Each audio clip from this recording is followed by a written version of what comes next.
Welcome everyone. This is Laura Podolsky with the National Center for Sustainable Transportation. We're excited you joined us for today's webinar, Equity Impacts of Fee Systems to Support Zero-Emission Vehicle Sales in California. This webinar is brought to you by the National Center for Sustainable Transportation in partnership with the Sustainable Transportation Energy Pathways Program at the Institute of Transportation Studies at UC Davis.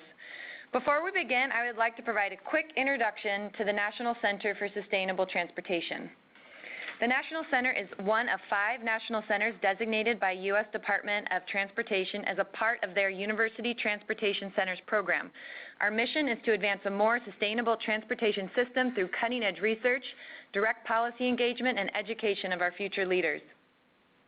Our consortium is being led by the Institute of Transportation Studies at UC Davis in partnership with UC Riverside, University of Southern California, CSU Long Beach, University of Vermont, and Georgia Tech.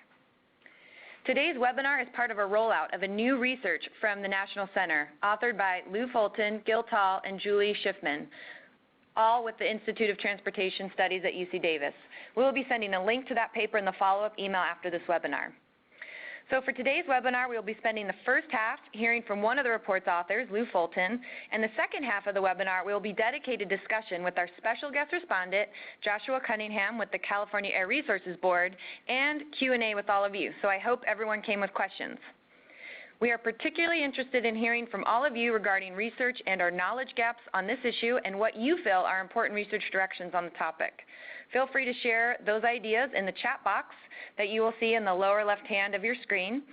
And we'll also be sending out an evaluation survey where you can provide your feedback there as well. So as you can tell, everyone is on mute. This helps to cut down on disruptive noises. So if you hear dogs barking in the background or anything else, that's all on us. But we do encourage questions. So if you do have questions throughout the presentation, again, please type those in the chat box that you will see in the lower left hand of your screen.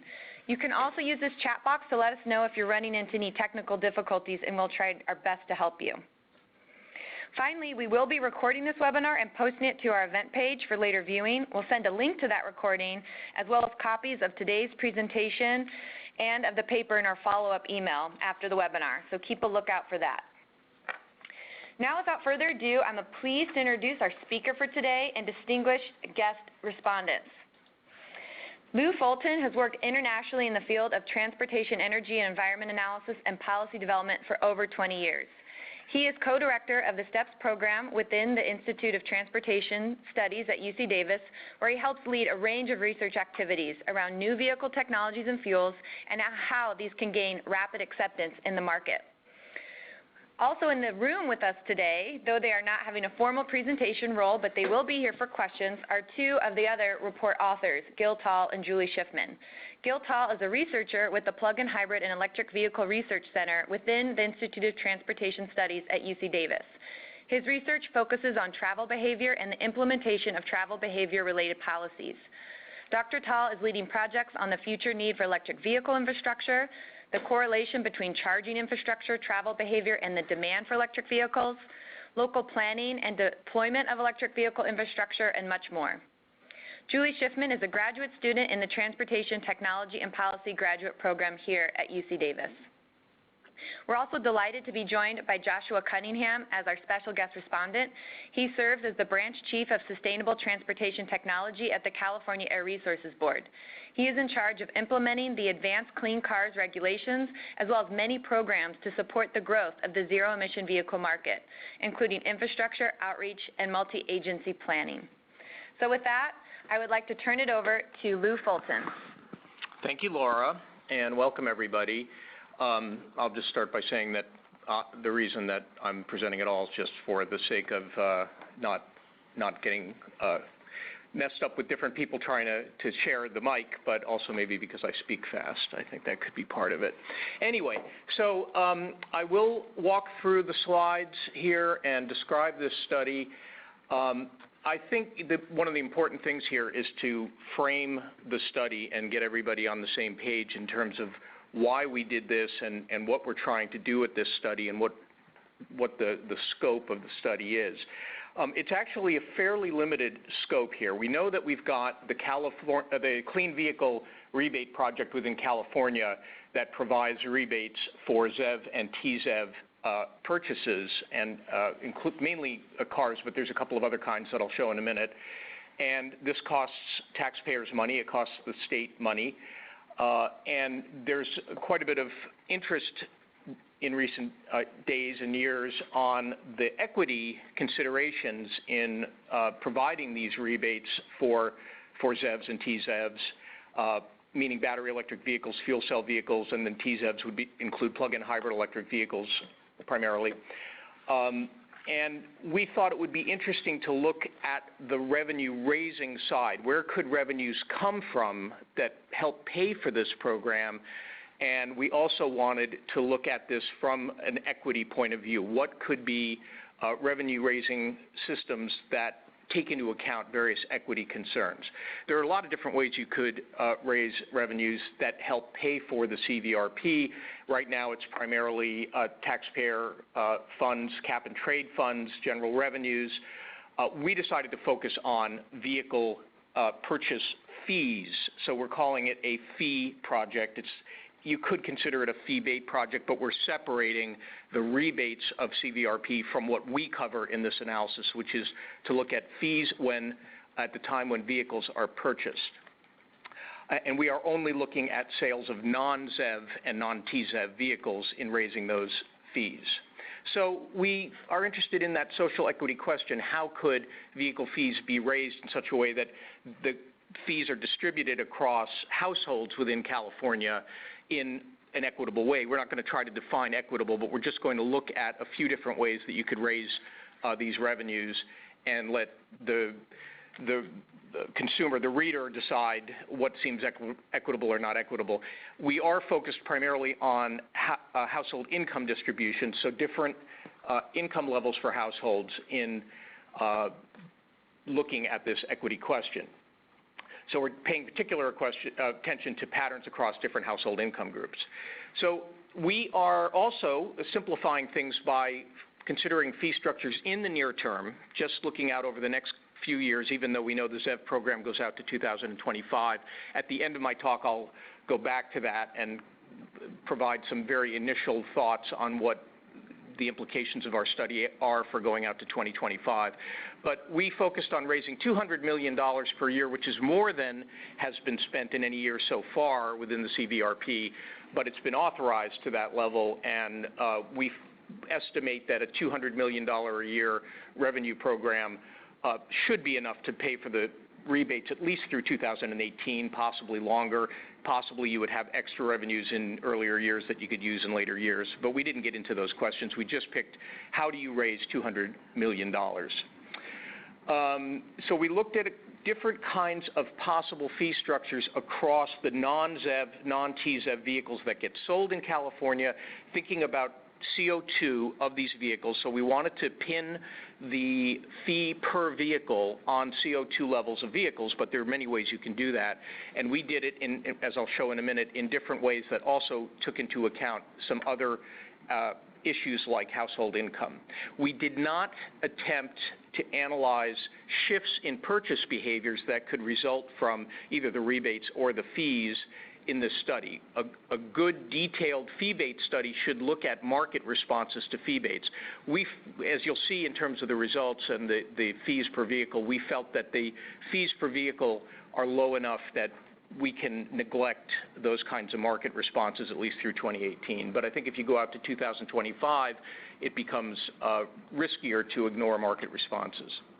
Okay, so the Clean Vehicle Rebate, it's actually project, I'm sorry, we call it program here, but just to help people be reminded, hydrogen fuel cells get a rebate of $5,000, battery electrics $2,500, plug-in hybrids $1,500, and there's a couple of other kinds of vehicles there. There's no guarantee that those rebate levels will remain that way forever. These things are being sort of authorized year by year or a couple years at a time, but we stuck with those numbers for our analysis in terms of wanting to raise $200 million. An important point here is that the way we did the way we set up our database to do this analysis was we used the California Household Travel Survey, which has 42,000 households, and it was collected between 2010 and 2012. And a considerable amount of our effort in doing this study was to take that data set and link into that data set information on, I think it's on the next slide here, the characteristics of the vehicles that were bought by those specific households. So we knew a fair bit about the households that bought vehicles, and we were able to fold into this information about the vehicles bought, including the retail price of those vehicles and also their fuel economy, CO2 characteristics. So we enhanced the CHTS database to do this study, and I'll show you how we use that in the study now. This is more background on the ZEV program, which I think I can go through very quickly. I think I've covered the main points there. There is a new policy here, which is part of why we got interested in thinking about the revenue side of this from an equity point of view, because now the rebates are, there's some equity considerations on rebates, household income considerations, and actually SB 1275 is now law. And it's being implemented, and so there are limits to who can receive those rebates based on your, I guess it's adjusted gross income in California, and you can see the numbers there. So we're doing something like this on the fee side for people who buy vehicles. So first I'll go through a few of the findings we had from data mining the CHTS and what some of the takeaways might be in terms of the characteristics of households. You can see the different household income groups that we considered. We dropped out households below $10,000 income because they seemed to not really be behaving in a way that of households that would have very, very little income. So we considered that an unusual group. So we started at $10,000 income per year, and you can see the top income group we have is $250,000. That's because CHTS does not break out income groups above that level, so we were stuck with those. You can see that the number of cars that were bought by new cars that were bought by people in that survey compared to all of the households that were in that survey. So you can see it's a small share, but interestingly, it's not that different for different income levels. Actually, probably the highest share of households buying a new car were in the $75,000 to $150,000 income groups, and also the very high income groups. But there were a fair number of new cars bought by all the different income groups. Here's CO2 emissions and also the purchase expenditures by household income. So you can see that the green line gives you the CO2 emissions of the cars bought, the average CO2 levels, and we've lost the blue and the red there. So I think the no, excuse me, the green is the average adjusted mean MSRP. And so that's on the right-hand side. You can see that the richer households, the higher income households buy more expensive vehicles. The average CO2 per mile is in red, and it doesn't vary that much. It goes up somewhat with the higher income household purchases, and then you can also see the overall numbers of vehicles bought, partly related to the numbers of households in each income group. But the average CO2 per mile is not that much higher for the higher income groups. Here's the distribution of new vehicle emissions by vehicle body type. So this one on the x-axis is showing us different CO2 groupings.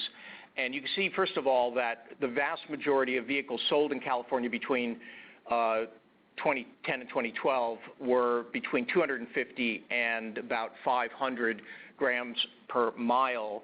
And you can also see that in the lower groups, sedans dominate, whereas in the higher CO2 groups, you've got a lot of SUVs, vans, and light trucks, basically. So that gives you a sense of the range of CO2 that we're dealing with in that data set.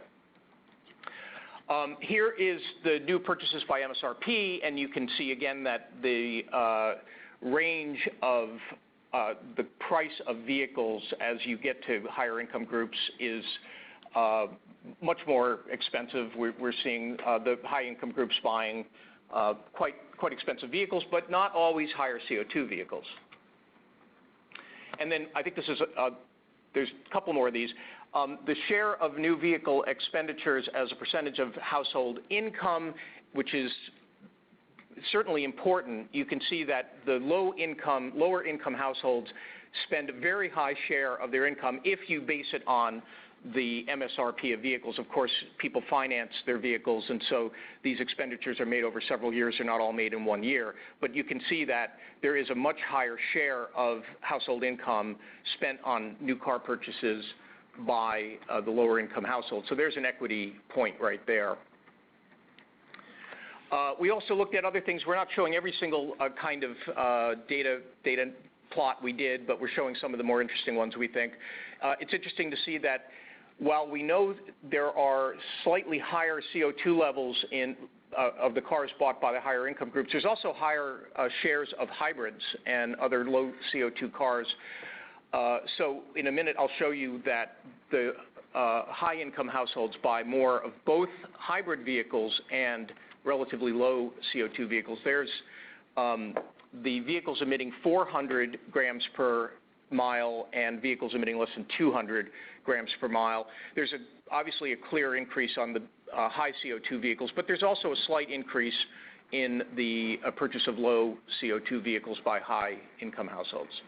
Okay, so that is the last of those, and I'll move into what we did with that data set in terms of creating some scenarios of applying fees on those vehicle purchases and what we learned from doing that. So we are reporting on 6 scenarios. We made many scenarios, but we ended up with 6 that we felt were interesting and kind of covered the terrain of what we were trying to investigate here.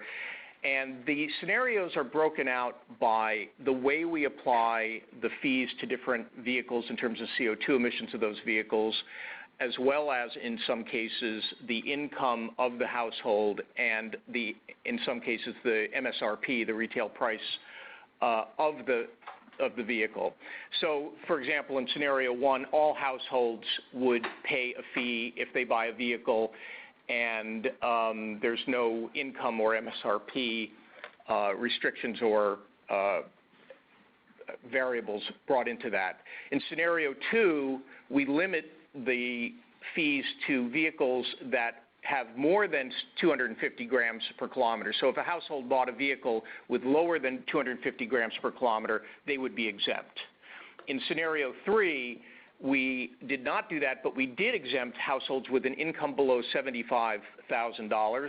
These were selected partly because we happen to have good breakouts of our income groups at that level, and it also, I think 75,000 was maybe the halfway point in terms of the incomes of households. In scenario 4, we do both a low CO2 exemption and also a low household income exemption. Scenario 5 is the first one where we exempt MSRP, vehicles below a certain level of MSRP, and that's $27,000. That was also sort of a halfway point on the vehicles, and we wanted to see whether that would affect the fees on other vehicles. And then in scenario 6, we did both a CO2 exemption and an MSRP exemption. So those are the 6 scenarios. And then as the bullets above here point out, and I'll try to use this here arrow to show this. All of our 6 cases include fees on all of the non-ZEVs or TZEVs, unless there was an exemption for particular vehicles.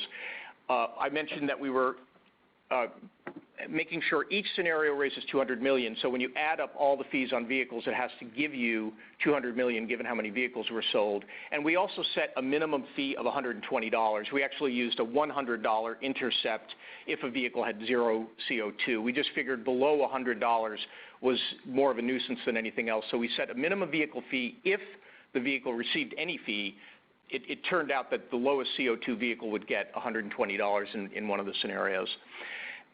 We also assumed vehicle sales of 1.5 million per year, which when we started the study seemed pretty reasonable. We actually had about 2 million vehicles sold last year, so it's a little below that number, but it's consistent also with the Vision 2 projections of vehicle sales into the future.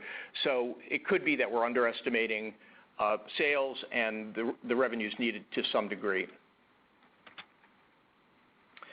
So this is a plot that gives you an idea of how the fees apply to individual vehicle models depending on the CO2 of that vehicle. This one happens to have scenario 1, where all purchased vehicles in all households would pay a fee, and scenario 2, where only vehicles with a CO2 rating above 250 grams per mile would pay a fee. And you can see that the fee rises with CO2 level. The highest CO2 level of any vehicle was 900 grams per mile, although there's very few sales of those vehicles. We also show in one table that the average of the highest 10% of vehicles is well below that 900 level. But you can also see that in scenario 2, the vehicles below 250 are all on the x-axis because they do not receive any fee. So that causes the other vehicles to have to pay a little bit higher fee in order to get to the 200 million target. So that's how we did it. The next slide shows all 6 of them, and I'm not going to walk through the details of that, but it's in the report and in the slide deck when we send it out. You can take a close look at how this all plays out across the 6 scenarios. I do want to spend a couple of minutes on this one. This is the 6 scenarios in terms of the average fee paid by each household income group for their new vehicle purchases by the 6 different scenarios. And you can see, for example, there's a blue and a gray line here right around $140 that when all households pay, it actually comes out very similarly across all households. And even when you exempt the lowest CO2 vehicles, which incidentally below 250 grams per mile is mainly hybrids, it also is very flat. And I can mention that if you had no CO2 adjustment at all, it would be about $140 per car as an average, which you can see with those scenarios. The next 2, scenarios 3 and 4, are the ones where we exempt low-income households. And so in scenario 3, all below $75,000 households are exempted, so they pay nothing. And that means the other households have to pay a higher fee in order to get to the $200 million target. And you can see that in that case, they're paying an average of around $220, $230 per car purchased. If you only exempt the lower income households, if they buy vehicles that are below 400 grams per mile, then yes, the average that they pay is somewhat higher, but still only around $50. And the higher income households have to pay a little more than what would have been the average, around $170. So the final 2 scenarios are where we exempt the vehicles below $27,000. This is an idea that if you do not buy an expensive car, we're not going to charge you a fee. And you can see these are the ones that seem to correlate most with the different kinds of vehicles bought by different income groups. And so there's a steady rise in the average fee paid from the lower income to the higher income households with that one, as well as where you only get that if you also buy a lower CO2 vehicle. So those are 6 possible ways to do it. There are many other possible ways to do it. We thought this gives a nice range of flavor for the kinds of fee systems you could implement and what they do. I'll keep moving along and try to finish up here. Now I've lost here we go. This table shows the 6 scenarios again. And it's a handy table. I think when you're looking at the report, you can go through this. It does provide the average vehicle fee in each scenario, the average fee for households earning below $75,000, the maximum, and then the maximum. But if you look at, or the 90th percentile rather, you can see the 90th percentile tends to be far below the absolute maximum. So it means very few households would pay the maximum fee on the vehicles they buy. But you can see that, for example, in scenario 3, the households below $75,000 pay 0, and as a result, that maximum number is a lot higher. So it's just another way of showing the graph I just showed you. And then we outline the strengths and weaknesses of different approaches. So that pretty much wraps up the bulk of the analysis. We did take this out to 2025 just as a very initial look at what this might mean without doing any market analysis. We didn't look at how the vehicle markets could change. Likely, all vehicles will become lower CO2 vehicles out into the future. We didn't worry about that. We might see household income distributions changing. But we just said if we were following the ZEV schedule and we went out to 15% ZEVs by 2025 using the vision projection of car sales, what would the total rebates be and what would the fee per vehicle have to be, like as an average, in order to provide the revenues for that? And it rises to close to $500 per vehicle. We assumed a $2,500 rebate for every vehicle when we did that.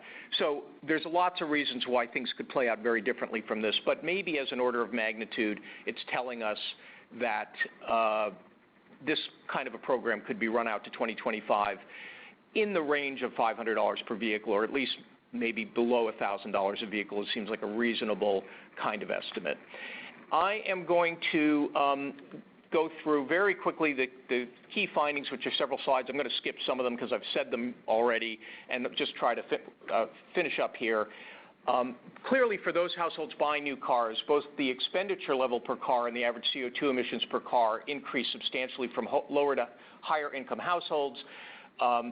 Although there are also more vehicles below 200, such as Priuses, that are bought by higher income households. So there's this kind of duality that makes it a little bit interesting. A flat fee of 140 would raise the 200 million for now. That could change in the future. But overall, it appears possible to construct CO2-based vehicle fees that raise the 200 million that we chose to raise with lower impacts on lower income households, as you saw in some of the scenarios. I'm going to skip a lot of these other ones that get specific about different of the scenarios and what they do. Let's just move along here to topics for additional research. I think this is important because we've really only scratched the surface of what you could do, especially looking out to 2025. I think we've probably covered the terrain for near term, but if you were to extend equity impacts beyond household incomes and take into account the equity in terms of vehicle driving, that would be certainly very interesting because people drive vehicles different amounts. They drive ZEVs and TZEVs. On electricity, not always the same amount. We've got a lot of research going on in that area in terms of how much electric driving you could expect to see from different kinds of vehicles. So there's the whole in-use aspect that we haven't looked at. I mentioned that a proper market analysis to 2025, taking into account likely decline in CO2 levels, would be useful. You could also do that as a full fee-based analysis with market adjustments. It would involve a lot of assumptions, but you could be fearless and do it. And then, of course, you don't have to do this only in California. You could look at the ZMAP states, the other states that have opted into the California program, or you could do a national analysis of fees, of rebates, or combined fee-based systems. So with that, it's the analysis we've done, and the report will soon be available, and I look forward to taking your questions. Thank you. Great, thank you, Lou. That was a lot of information. So I just want to remind everyone to, if you have questions, please enter them in that chat box. We already have some coming in, so that's great. And I would like to kick it to Joshua Cunningham to provide opening comments, thoughts, reaction to some of the research results that Lou presented. Thank you, Laura. Can you hear me? Yes. All right. I appreciate the opportunity to provide some initial comments, and very much welcome the study Dr. Fulton and Julia and Gil you've provided. This is quite helpful. You know, the law that was passed into place in California a year or two ago, Senate Bill 1275, does make it clear that the state needs to start thinking about how we phase out the role of state funding for ZEV markets. Air Resources Board is starting to move forward on thoughts with that, with our CVRP and a low-carbon transportation program in general. So I trust everybody is following that process in terms of the actual program. And this research is timely because we need to start thinking about additional programs, as Dr. Fulton mentioned, to move us beyond that point if the vehicle costs have not come down fast enough such that we see ZEV markets taking off. So this is a helpful study, and the slide 28 that outlines additional research I think is well put. I'll just generally say that it is correct we have the ZEV regulation in place that has increasing requirements of ZEV sales out to 2025. But we are starting to look out to 2030 and 2050 with governor's targets that require many more ZEVs into the market, with our mobile source strategy highlighting one such path to get there. So we know that ZEVs need to go up quite high in California to meet our long-term targets, and funding play a key role for that. And as a result, as of the law and the vehicle costs, we recognize funding is going to continue to play a key role. So just a couple of thoughts on this particular study. I think that this is quite helpful to have 6 scenarios, so we get a sense of a possible fee program that would be able to help raise the funding for CVRP. I recognize that there are many other ways to do this, so I'm glad to see that you look through 6 different cases with household income and MSRP variations. I guess my broad comment would be, either through further analysis or through questions just to explore it offline here, is the issue of how would we implement such a program.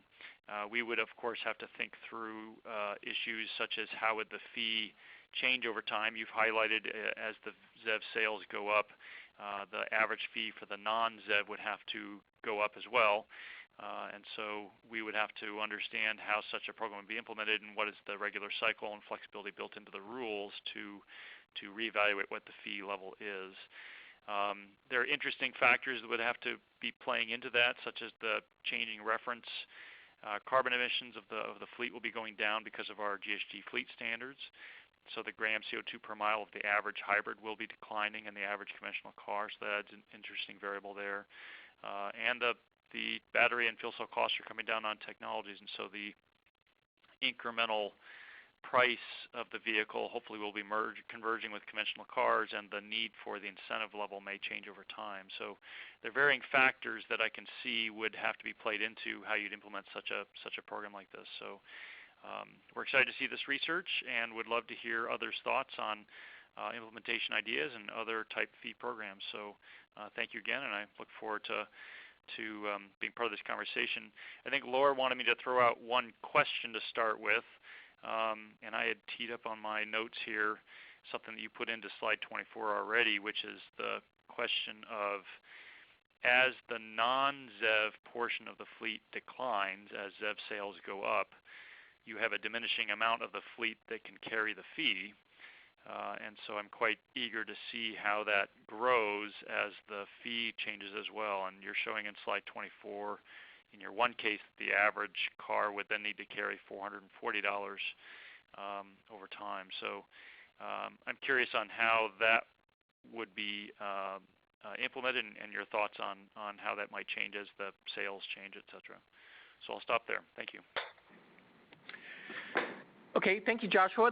That was very helpful comments in general. As far as your question goes, yes, that's true that when we calculated on this slide that's now up the required fee in a context that you've got an increasing number of vehicles receiving rebates, and therefore, as a percentage of total sales, a declining number of vehicles that you can draw from for your fee, that 15% lower number of the 1.72 million is what we used, and so that is what results in the 441. I suppose it would have been, somewhat lower, maybe below 400, if it had been only still 2% ZEVs. And of course, as that number grows, it becomes harder and harder. Your base becomes smaller and smaller. If you got to a world where it was 50-50.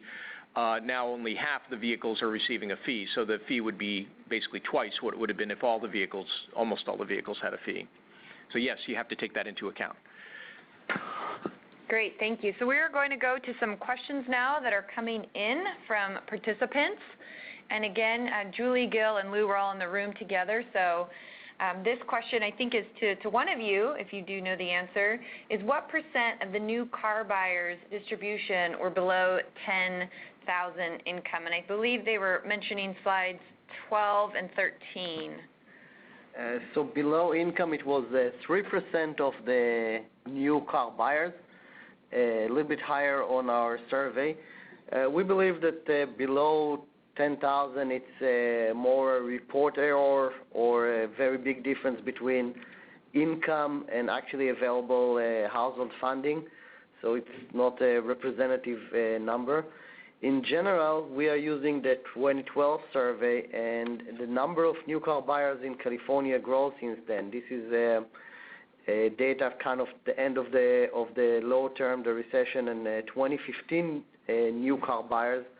There are more people who buy new cars, and also the revenue base is a little bit higher, which we are not controlling here, which can a little bit answer Joshua's question about per person or how much will every new car buyer will have to pay.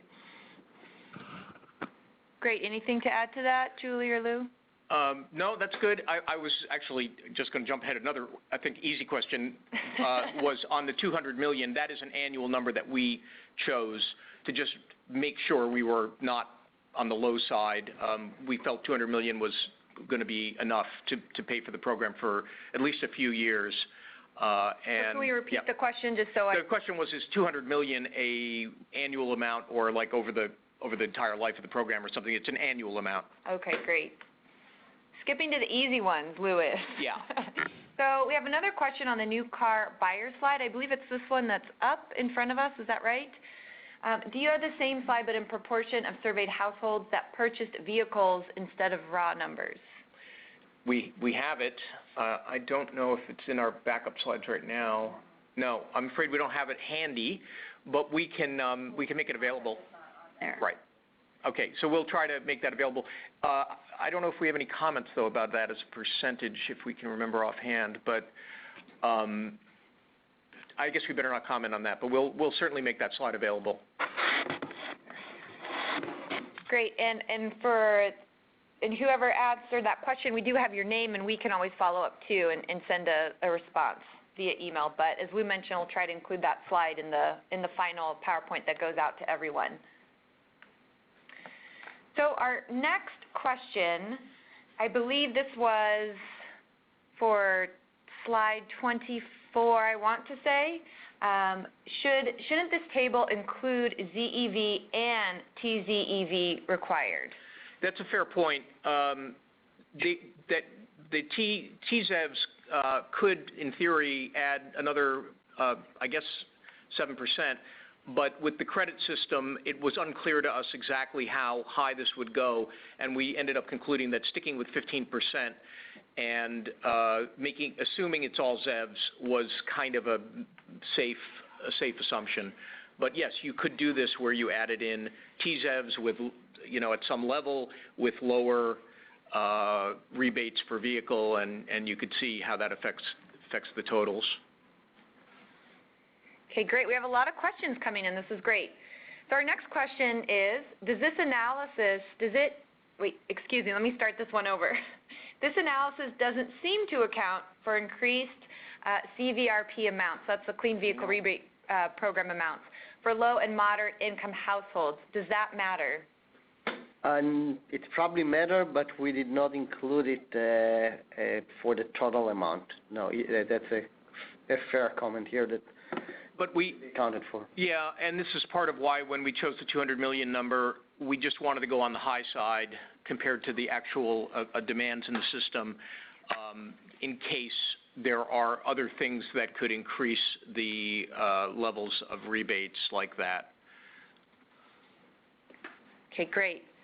Our next question, did these scenarios look at the implementation, administration, and or enforcement costs? Or is that a part of the future research slide? Yeah, that's part of future research. But again, I think we're just hopeful that our $200 million number would help pay for these things. Okay, great. So our next question, how would you consider the fee on purchases for vehicles for which there are no EV versions available, such as work-type trucks? Well, I guess that's part of how one of the many factors you might want to take into account when you're designing a fee system. If there are work-type trucks, although this only goes up to trucks at 8,500 pounds, but it does include some, no doubt, some work utility vehicles.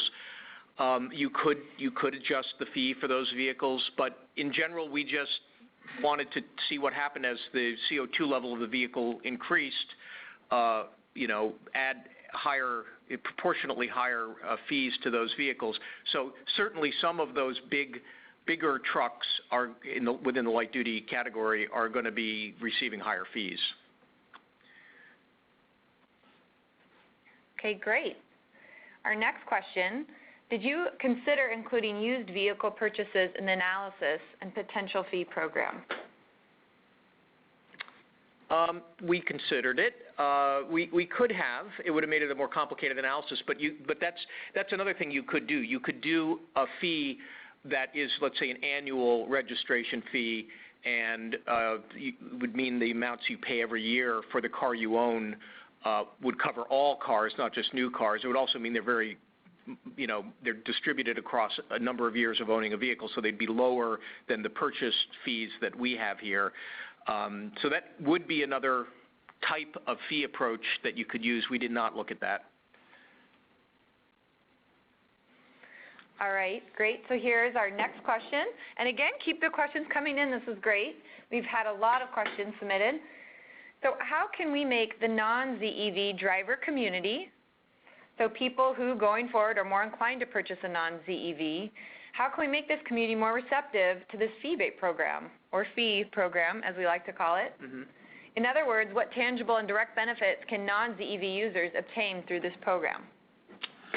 Well, I have to admit, if you suddenly have to pay a fee when you buy your vehicle, there's not a lot of direct benefit to you. First of all, I guess a benefit is that you're no longer taking funds out of the general treasury or the cap and trade program, freeing up those funds for other things, or possibly there could be a tax rebate or something like that.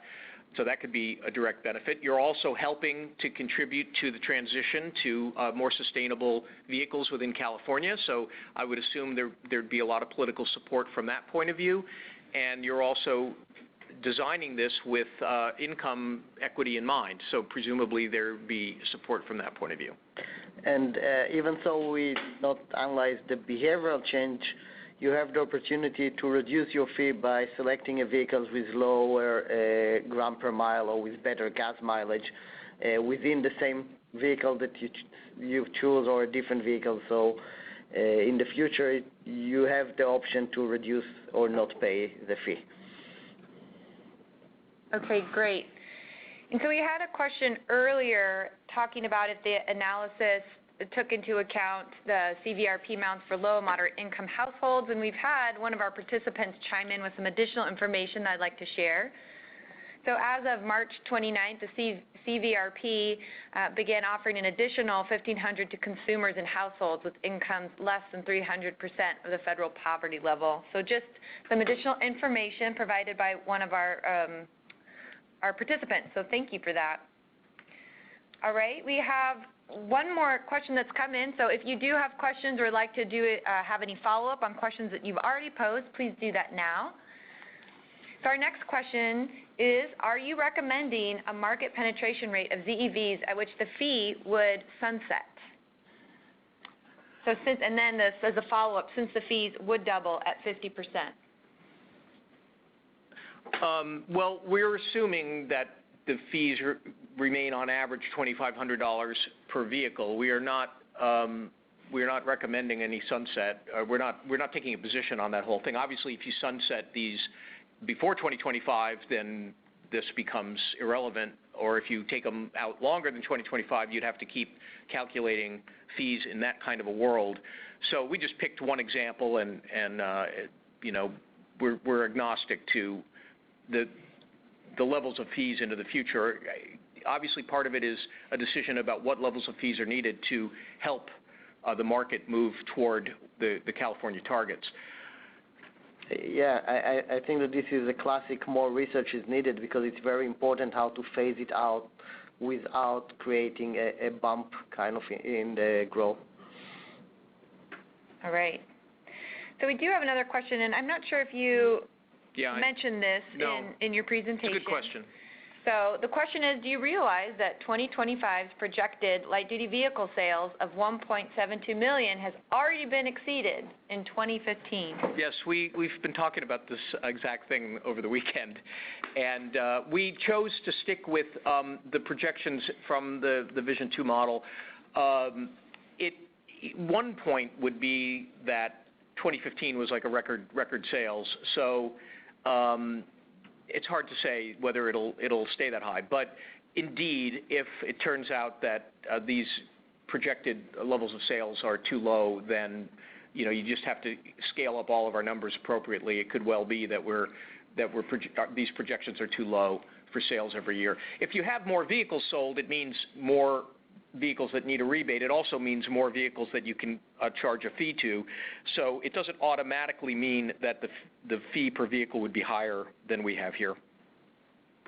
Okay, great. So our next question, why is ZEV rebate assumed constant through 2025? Won't the ZEV cost decrease rapidly with time and reduce the need for subsidies? Well, it's a bit like the previous question. We are trying to remain agnostic about what the rebate should be, and being consistent with the kinds of targets that the state has. Certainly the costs seem to be coming down. Battery costs seem to be coming down.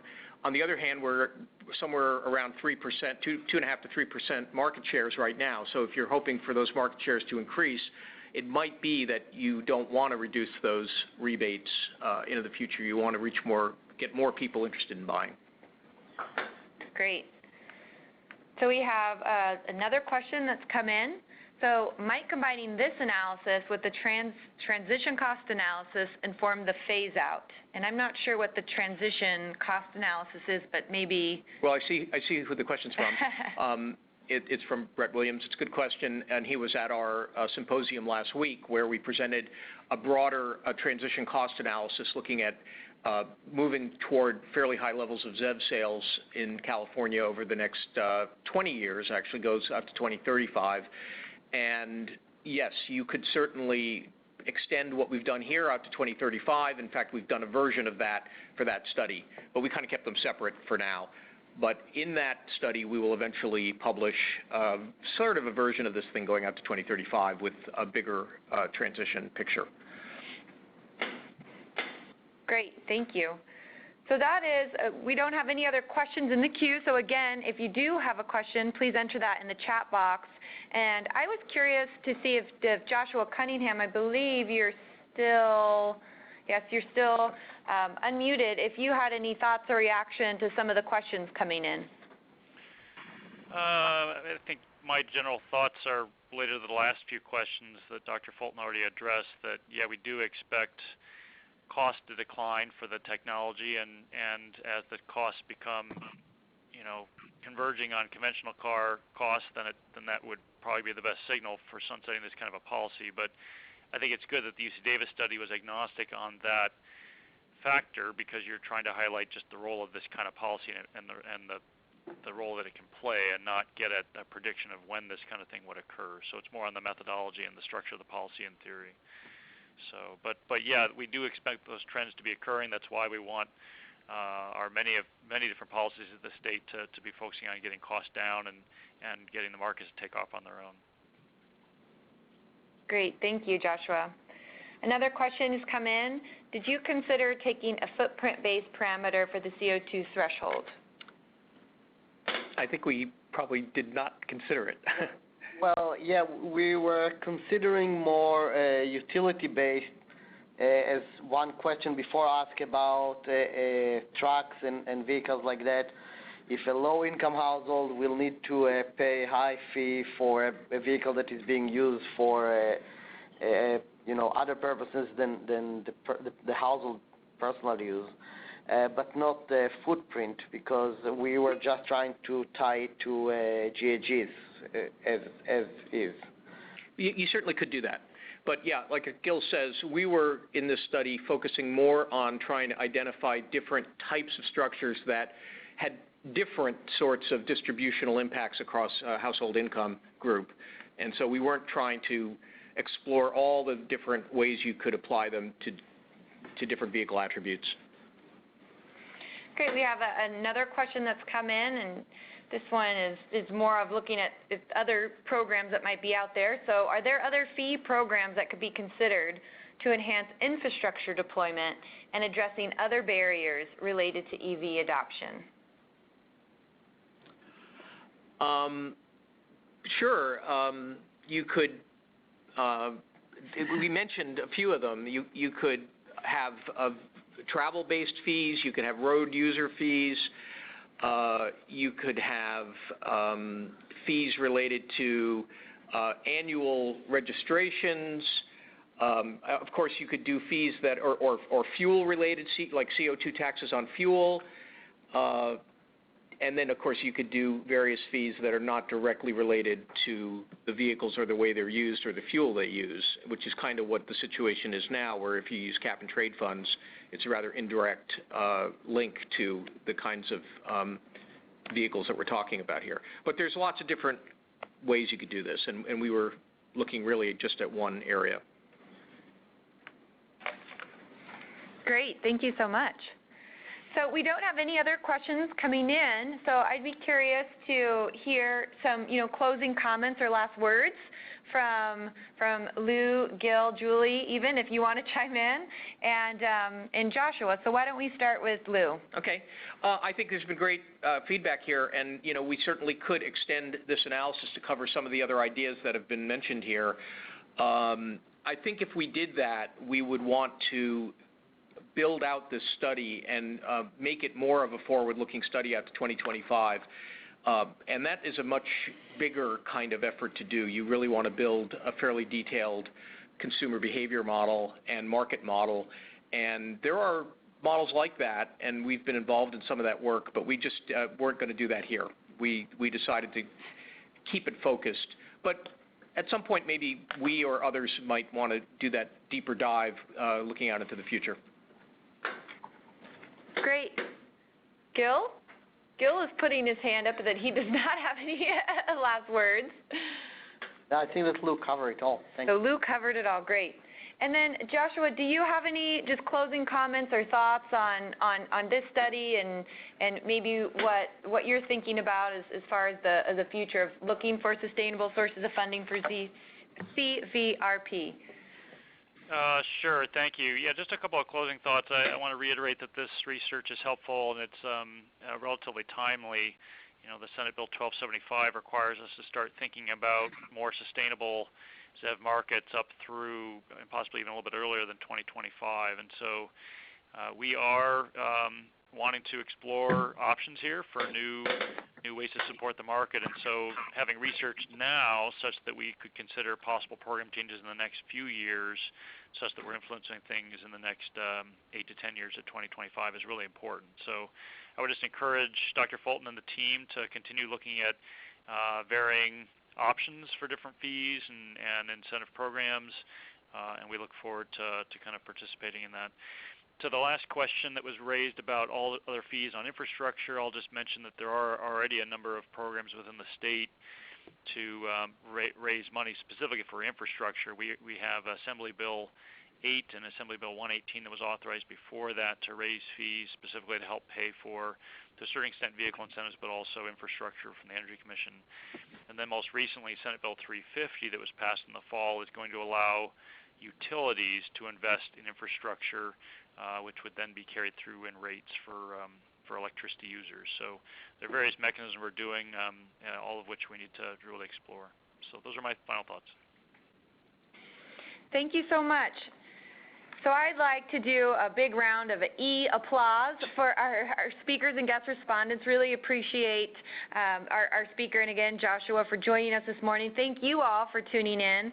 I do just want to say there will be a follow-up in your email in your inbox, hopefully if not later today, tomorrow. And again, that will include links to today's presentation. It will include a link to the final report as well as the slides. So be on the lookout for that.